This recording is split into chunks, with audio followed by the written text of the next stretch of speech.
Iran Israel युद्ध आणि अमेरिकेची भूमिका फेब्रुवारी 2026च्या अखेरीस म्हणजे महिना संपत असताना अमेरिका आणि इस्रायलने इराणच्या अणुप्रकल्पांवर थेट क्षेपणास्त्र म्हणजे त्यांचे जे काही केंद्र होते त्यांच्यावर हवाई हल्ले केले आहेत. त्यामध्ये खामेनी हे सुद्धा मृत्युमुखी पडलेले आहेत. आता या सगळ्यामध्ये अमेरिकेची भूमिका काय आहे, तर अमेरिका या युद्धात थेट सहभागी झाली आहे.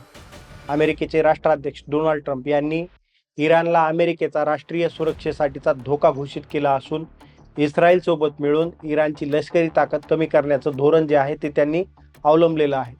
तर या सगळ्यामध्ये नॅटो म्हणजेच युरोपीय देश जे आहेत त्यांची भूमिका काय आहे, तर नॅटोचे सरचिटणीस मार्क रुट्टे यांनी या हल्ल्याचं समर्थन केलेलं आहे. म्हणजेच जो हल्ला अमेरिका आणि इस्रायलने मिळून इराणवर केला आहे त्याचं समर्थन केलं असलं तरी नॅटो स्वतः या युद्धात उतरणार नाही असं त्यांनी स्पष्ट केलेलं आहे. आता या सगळ्यामध्ये फ्रान्स, जर्मनी आणि इंग्लंड या देशांनी इराणच्या हल्ल्याचा निषेध केला आहे. ते थेट युद्धात उतरले नसले तरी त्यांनी आपल्या हिताच्या म्हणजेच रक्षणासाठी संरचनात्मक कारवाई म्हणजेच डिफेन्सिव्ह ॲक्शन करण्याची तयारी दर्शवलेली आहे. तर या सगळ्यामध्ये सगळ्यात महत्त्वाचं म्हणजे होमरूजची समुद्रधुनी म्हणजे जो जलमार्ग आहे स्ट्रेट ऑफ होमरूज आणि भारतासाठी तो जीववाहिनी आहे. आता या सगळ्याचा भारतावर परिणाम होणार आहे. आता इराणच्या रेव्होल्युशनरी गार्ड्सने होमरूजची समुद्रधुनी बंद करण्याची घोषणा केली आहे. म्हणजे इराणकडून अधिकारिकरित्या जरी ही समुद्रधुनी किंवा जलमार्ग बंद जरी करण्यात आला नसला तरी तिथून जाणाऱ्या जहाजांवर हल्ले करण्याची त्यांच्याकडून धमकी देण्यात आलेली आहे. मात्र अमेरिकेने इराणच्या अनेक युद्धनौका नष्ट केल्या असल्यामुळं हा मार्ग जो आहे तो पूर्णपणे बंद झालेला नाही असं मत आहे. पण अत्यंत धोकादायक हा मार्ग बनलेला आहे. त्या मार्गावर जाणाऱ्या ज्या काही शिप्स आहेत, जहाज आहेत, त्यावर इराणचे रेव्होल्युशनरी गार्ड हल्ला करत आहेत. आता या सगळ्याचा भारतावर काय परिणाम होणार आहे, तर भारताचं सुमारे 45% कच्चं तेल जे आहे ते याच मार्गाने येतं. हा मार्ग खिंडित झाल्यामुळे किंवा थांबल्यामुळे किंवा बंद पडल्यामुळे भारतीय विमान कंपन्यांनी 300हून अधिक उड्डाणे जे आहेत ते रद्द केलेली आहेत. जर हा मार्ग दीर्घकाळ म्हणजेच असाच बंद राहिला तर भारतात महागाई वाढण्याची शक्यता जी आहे ती नाकारता येत नाही. भारतामध्ये प्रचंड मोठ्या प्रमाणामध्ये महागाई वाढू शकते. आता युरोपीय देशामध्ये LNG म्हणजेच गॅस जे आहे, नैसर्गिक वायू जे आहे त्याच्या किमती वाढत आहेत. भारताला रशियाकडून तेल खरेदी वाढवावी लागणार का? तर भारत आणि रशियाचे जे संबंध आहेत ते एका वेगळ्या उंचीवर गेलेले आहेत. जानेवारी 2026 मध्ये भारताची रशियाकडून तेल खरेदी 44 महिन्यांच्या नीचांकीच्या पातळीवर म्हणजेच कमी झालेली होती. ती 19.3% इतकी खाली आलेली होती. भारताने अमेरिकेसोबतच्या व्यापारी करारामुळे रशियाकडून तेल कमी खरेदी केलं. आखाती देशांकडून तेल खरेदी वाढवली. परंतु आता इराण, इस्रायल आणि अमेरिका या संघर्षामुळे आकाशी देशामध्ये म्हणजेच मिडल ईस्टमध्ये युद्ध सुरू झाल्यामुळे होमरूजची समुद्रधुनी धोक्यात आलेली आहे. म्हणजे जो जलमार्ग आहे तो धोक्यात आलेला आहे. भारत पुन्हा एकदा रशियाकडून सवलतीच्या दरामध्ये तेल खरेदी वाढवू शकतो जेणेकरून ऊर्जा सुरक्षा टिकून राहील. पण याच्यामध्ये सुद्धा पुन्हा अमेरिका भारतावर टॅरिफ लावणार का, हा सुद्धा एक प्रश्न आहे. चीन, तैवान आणि पाकिस्तान. आता पाकिस्तान अफगाणिस्तानचा देखील संघर्ष सुरू आहे. चीनला तैवान म्हणजेच मध्य पूर्वेतील युद्धाचा फायदा घेऊन चीन जे आहे तो तैवानवर कारवाई करण्याची शक्यता जी आहे ती नाकारता येत नाही. चीनचा डोळा तैवानवर आहे. चीनचे तैवान भोवती लष्करी सराव वाढवलेला असो. इकडे अमेरिका जी आहे ती इकडे गुंतलेली असताना चीन ॲक्शन घेऊ शकतो. आता या सगळ्यावर जगाचं लक्ष आहे. पाकिस्तान अफगाणिस्तानचा तिकडं संघर्ष सुरू आहे. 3 मार्च 2026च्या म्हणजेच आलेल्या माहितीनुसार पाकिस्तानने अफगाणिस्तान विरुद्ध ओपन वार म्हणजेच अफगाणिस्तान विरुद्ध आत्तापर्यंत कोणीही ओपन वार सुरू केलेला नव्हता. परंतु पाकिस्तानने तशी घोषणा केलेली आहे. सीमावादावरून दोन्ही देशामध्ये हवाई हल्ले सुरू झाले असून यामुळे दक्षिण आशियात प्रचंड मोठ्या प्रमाणामध्ये तणाव निर्माण झालेला आहे. आता तेलाच्या किमती आणि तिसऱ्या महायुद्धाचा धोका देखील निर्माण झालेला आहे. तेलाच्या किमती युद्धाच्या बातम्यांमुळे कच्च्या तेलाच्या किमती ज्या आहेत त्या अगोदरच 10% अधिक वाढलेल्या आहेत. जर होमरूजचा जो समुद्रधुनी जलमार्ग आहे, होमरूज स्ट्रेट ऑफ होमरूज आहे, तो मार्ग जर दीर्घकाळ बंद राहिला, जास्त वेळ बंद राहिला तर तेल $100 प्रति बॅरलच्या वर जाऊ शकतं.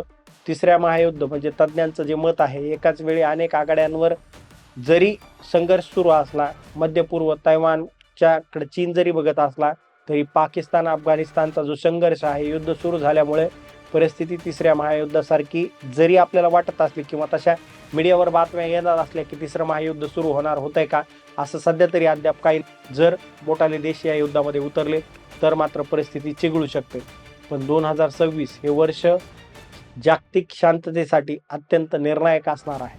आता या सगळ्याचा निष्कर्ष काय आहे, तर भारतासाठी सुद्धा ही एक मोठी परीक्षा आहे. भारताचे रशियाचे संबंध चांगले आहेत. रशिया हा भारताचा जुना मित्र आहे आणि अमेरिकेसोबतचे संबंध आता समतोल राखायचा आहे. देशाला महागाईपासून वाचवणं हे भारतापुढचं, सरकारपुढचं एक मोठं आव्हान असणार आहे. आता यामध्ये सगळ्यात महत्त्वाचं म्हणजे अमेरिका इराणवर न्यूक्लिअर वेपनचा वापर करू शकतो का? कारण जगामध्ये न्यूक्लिअर वेपनचा वापर जर कोणी केला असेल तर तो अमेरिका आहे. अमेरिकेनं जपानच्या हिरोशिमा आणि नागासाकीवर अणुबॉम्बचा हल्ला केलेला होता आणि सध्या सत्तेमध्ये डोनाल्ड ट्रम्प आहेत. परंतु ती सिच्युएशन नाहीये.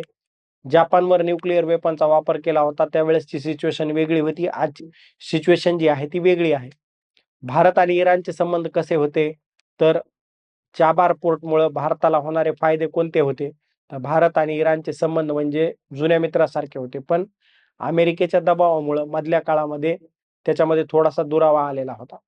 भारताला स्वस्त तेल हवं असलं की आपण पूर्वी इराणकडे बघत होतो. इराणनेही भारताला अनेकदा मदत केलेली होती, परंतु अमेरिकेच्या दबावामुळे आपले ते संबंध जे आहेत ते थोडेसे ताणले गेलेले होते. आपल्याला अफगाणिस्तान आणि मध्य एशियात जायचं असेल तर पाकिस्तान आपल्याला रस्ता देत नाही. मग आपल्याकडे पर्याय काय, तर इराणमध्ये चाबार बंदर जे आहे ते भारतानं विकसित करायचा निर्णय घेतला होता आणि तिथून आपण थेट अफगाणिस्तानपर्यंत जाऊ शकतो.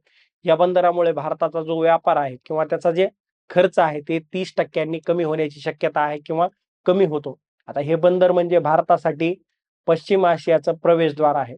चीननं पाकिस्तानमध्ये ज्याप्रमाणे ग्वादर बंदर विकसित केलंय, बनवलंय, त्याचप्रमाणे भारताने चाबार पोर्ट उभं केलं होतं.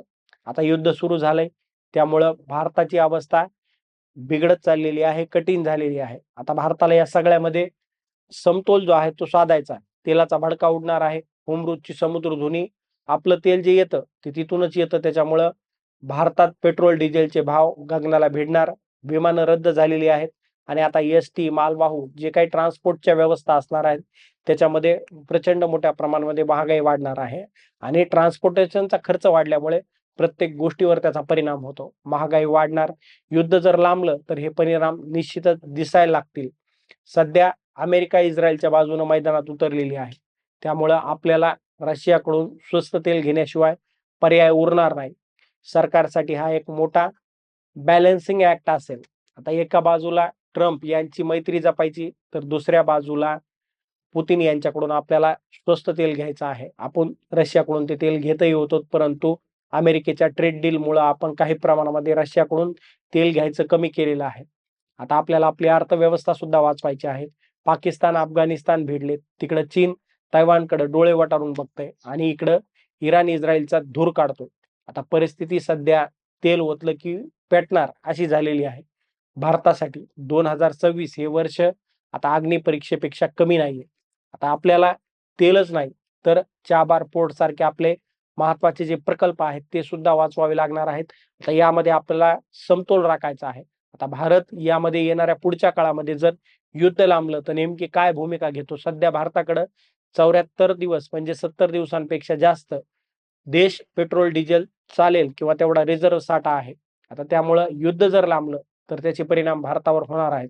खरं तर युद्ध लवकरात लवकर बंद होणं हेच सगळ्यासाठी किंवा युद्ध थांबणं हेच सगळ्यासाठी चांगलं आहे. आता येणाऱ्या काळामध्ये नेमकं काय होतं हे सुद्धा आपल्याला पाहायचं आहे. आता तुम्हाला याच्याबद्दल आणखीन काही माहिती असेल तर ती कमेंट बॉक्समध्ये कमेंट करा आणि व्यवस्थित कमेंट करून सांगा.